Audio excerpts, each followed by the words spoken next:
continuation sa aking vlog na pag-repair ng aking sirang door. Hindi daw ba? Nako. Gawang babae nga talaga to, guys. Basta hindi siya matanggal, no. Ayan, oh. Tinalian na natin to. At least, ayan. At least, nakakabit na siya. Kakabit na siya. So, hanapan ko lang pa to ng ilalim nito. Kasi, malambot siya dun sa ilalim. Kailangan natin lagyan ng matigas. Hanap tayo ng kahoy. Ayan, oh.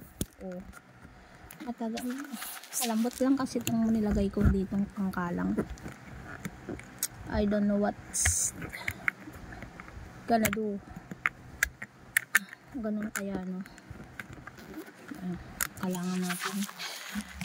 Kasi dito nabasag. Kakalangan natin. Ay, nako. Ang hirap naman mag-vlog, oy. Diskarte na naman itong malupit. Ayan, basta importante na. Takpan siya, guys. Hindi na yan, malaglag. May tali na yan, oh. Close open naman na siya.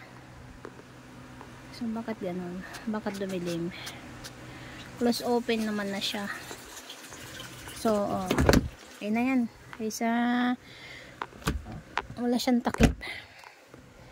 Gawang babae yan, guys, ha. Huwag natin i-bash. Ayan, okay na yan. Basta may takip tong ating drawer. At least nakasecure naman yung ibang damit dyan. So, that's the ayan, oh. Taling babae yan, ha. Ay, thanks for watching. Pagod ako doon.